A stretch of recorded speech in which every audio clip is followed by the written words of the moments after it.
I don't need to repeat that question. The question is, she's having buyer's remorse. Um, you'd still do it. It is fun. It is fun. But you pay the price, unfortunately. Some kids come through unscathed. Others have big scars on their knees, like yours truly, and a bunch of other stuff. But you do it, and you'd still love it, and you pay the price. Yes, these kids now that are in their 20s and 30s that have badly arthritic knees, would you do it all over again? And they said, sure. I wouldn't trade the experience for anything in the world. And I hear that all the time. I've never heard anyone say, nah. I really haven't. So you'd do it again. I know you would. The other thing I would add to that is I would tell a parent to do a little research. Some sports are more problematic to kids than others. For girls, anyone know what the most dangerous sport for girls is?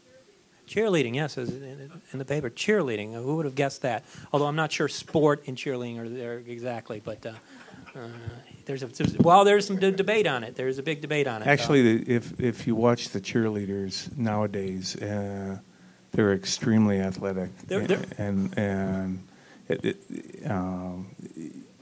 it's a very, very talented and aggressive sport that unfortunately is very dangerous. It is very dangerous, and I agree with that athleticness. The question came up whether it was a sport in that when we went to Title IX and we were counting the number of male athletes and female athletes, a number of the universities said, we got a lot of cheerleaders who are athletes, and the court struck that down and said, no, we're not going to count the people who cheer for people who are doing sports as a sport in terms of on the college campuses.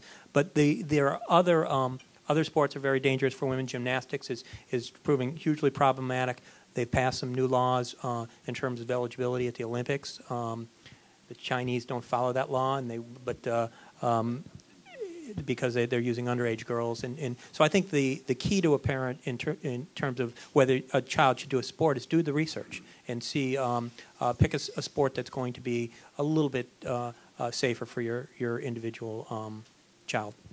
The reason they put that age limit is because the younger kids have an inherent advantage than the older kids. Gymnastics, unfortunately, is a sport where you're over the hill when you start your periods, at least for the women, and because you grow. And the world-class gymnasts are all about 4'5" to 5'2". The tall ones are 5'4", and most of them have suppressed their menses through aggressive training, so they won't start their development. I'll give you an example. One of my former residents was a world-class gymnast throughout high school, and she was training with Bella Crowley, who was the last U.S. Olympic coach, along with his wife. She went down to Houston and injured her elbow and stopped training and started her menses, and within 6 months she grew 9 inches and grew out of the sport and became a collegiate gymnast then. And the collegiate gymnastics is for the bigger kids, and it's more of a power sport and less of a finesse sport. But the reason they put the age limit in world-class gymnastics was because the little kids can do it so well and too well, and they have an inherent advantage. So